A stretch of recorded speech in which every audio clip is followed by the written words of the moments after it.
Alors bonjour Michel Salov-Coste. Au sein de l'Institut international de prospective sur les écosystèmes innovants, vous avez étudié les écosystèmes innovants de la planète pendant 2 ans. Vous avez fait des voyages dans le monde entier. Et aujourd'hui, vous allez nous parler de comment est-ce que les résultats de vos recherches peuvent nous donner peut-être avoir une nouvelle civilisation qui pourrait nous permettre de vivre en harmonie, l'humanité, avec notre environnement, notre écosystème planétaire.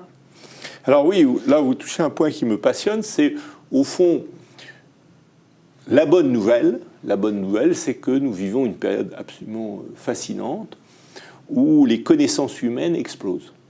L'humanité actuellement produit plus de connaissances en une année que dans toute l'histoire de l'humanité. C'est-à-dire que les sciences, mais aussi l'art, mais aussi la philosophie explosent. De plus en plus d'êtres humains sont éduqués. Chacun de ces êtres humains éduqués, et notamment les femmes qui accèdent pour la première fois au même titre que les hommes à la connaissance, il faut aussi souligner ça, tous ces êtres humains éduqués communiquent, échangent, se posent des questions, produisent des connaissances. Tout ça à une vitesse vertigineuse, puisqu'on est tous connectés grâce à Internet les uns avec les autres, et que dès que vous avez une connaissance intéressante, tout le monde s'en empare immédiatement. Avant, il fallait l'écrire, il fallait la transporter, tandis que là, c'est instantané. Donc vous voyez, il y a cette sorte d'ébullition de la connaissance. Certains parlent d'économie de la connaissance. On est dans une époque extraordinaire, telle que jamais l'humanité n'en a connu en termes d'évolution de la connaissance. Alors, ça, c'est la bonne nouvelle. La mauvaise nouvelle, c'est qu'on est tout de même 7 milliards, voire 10 milliards, que notre activité crée des externalités négatives. Alors, externalités négatives écologiques, nous détruisons massivement la biodiversité, les autres espèces végétales et animales pour prendre toute la place. Deuxième externalité sociale, parce que ce bouillonnement, il emporte avec lui les plus brillants, les riches, les plus agiles. Mais quid des autres? Quid de ceux qui sont un peu plus lents? Quid de ceux qui sont moins brillants intellectuellement et qui se retrouvent sur le pas de la route, qui se retrouvent sans futur même? Oui, et puis il y a aussi plein d'initiatives de personnes qui ont envie de vivre plus lentement avec le mouvement slow, voilà. le mouvement des burn-out, de la souffrance au travail. On a quand même... Donc il y a des externalités écologiques, il y a des externalités sociales, et il y a même des externalités économiques, puisque l'argent a tendance à se concentrer, et que du coup, il y a des crises économiques de plus en plus importantes, de plus en plus massives, qui touchent non seulement les plus pauvres, mais aussi la classe moyenne. Donc si vous voulez, aujourd'hui, on est dans un système, certes, d'un certain côté, enthousiasmant, l'espérance de vie a doublé, on parle même de tuer la mort, et puis d'un autre côté, au même instant, au même moment, on se demande si l'humanité va survivre, va pouvoir traverser. Donc, c'est ça qui se pose derrière les écosystèmes innovants. Est-ce que les écosystèmes innovants de la planète sont en train de résoudre ces enjeux ou au contraire de nous précipiter dans le mur? C'est ça la grande question qui me fascine. Et donc, en quoi est-ce que vos recherches et vos voyages vous ont peut-être permis d'observer un nouveau paradigme en marche qui se construit dans l'expérimentation et qui nous permettrait de faire des ponts entre les cultures et de prendre en compte ces externalités? Alors, premièrement, bonne nouvelle, et d'ailleurs dans ce sens-là, l'accord sur le climat est flagrant de la COP21, c'est que, si vous voulez, heureusement, et même si ça a un peu tardé à mon goût, il y a tout de même, cette intelligence produit une prise de conscience des limites de la planète, du destin commun à l'humanité, et ça... vous ne pouvez pas dire d'un côté que l'humanité est de plus en plus éduquée et en même temps avoir des personnes qui, en quelque sorte, resteraient aveugles à ces enjeux. Donc, c'est ce que j'espérais depuis longtemps, c'est qu'il y ait une prise de conscience des enjeux planétaires. Ça me semble clé. Et finalement, est-ce que cette prise de conscience est en marche. Beaucoup à cause du climat. Il reste beaucoup de choses à faire dans le domaine de la biodiversité, parce que je pense qu'au-delà du climat, la biodiversité est un énorme enjeu. La biodiversité, c'est le fait de laisser vivre une multitude d'animaux, de végétaux, et qui crée justement cet écosystème complexe, comme les abeilles, par exemple. Les abeilles, comme disait Einstein, le jour où les abeilles disparaîtront, l'humanité n'aura plus que 6 mois à vivre. Donc on voit bien qu'on dépend des abeilles quelque part. Bon, et on dépend de cette biodiversité. Donc il y a encore beaucoup de choses à faire, mais il y a une conscience croissante. Ça, c'est un premier point.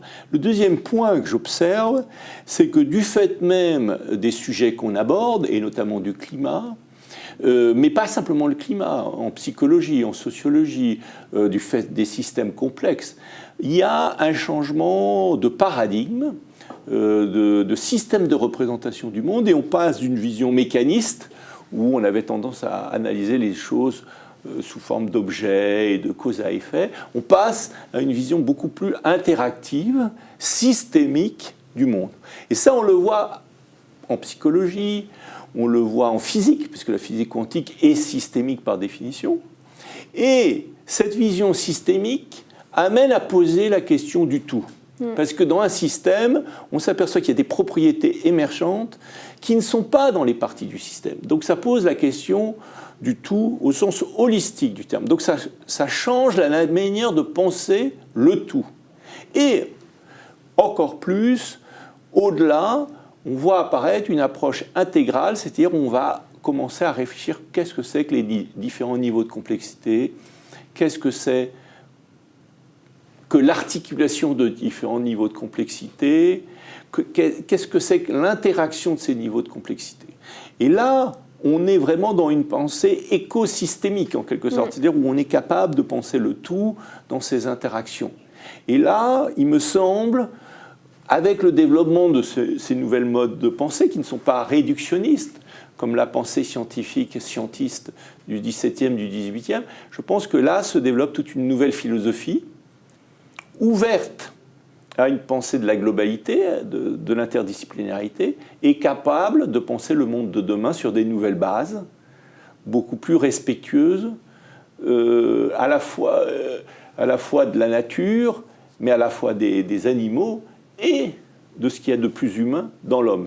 Donc j'ai tendance à voir et à croire que l'humanité est en train de devenir vraiment humaine. Donc cette humanité, est-ce que ça veut dire qu'elle va se concrétiser en fait dans une co-création, dans une interrelation, la prise de conscience de son interdépendance fondamentale? Est-ce que ça veut dire qu'elle va devoir également développer une nouvelle posture pour lui permettre cette perméabilité à la diversité, à l'altérité? Est-ce que vous pourriez développer un petit peu plus cette posture pour comprendre en quoi, au niveau aussi individuel, l'intégration dans le tout nous amène à changer de paradigme, à changer notre vision de voir les choses, mais également notre façon d'être et d'agir? Alors là, vous touchez un point que j'observe, et même à mon grand étonnement, et c'est vrai que certains l'ont théorisé quand j'étais jeune, mais c'était vraiment plus des théories que des faits, et c'était beaucoup plus des théories que des pratiques. Mais c'était toute cette réflexion autour de la transformation individuelle, la transformation sociétale. Les échecs du marxisme, mais les échecs du libéralisme, enfin, les échecs de tous les ismes, en fait, avaient amené les gens à se poser la question, mais en fait, qu'est-ce qui fait société? Comment transformer la société? Mais comment aussi me transformer en tant qu'individu, etc.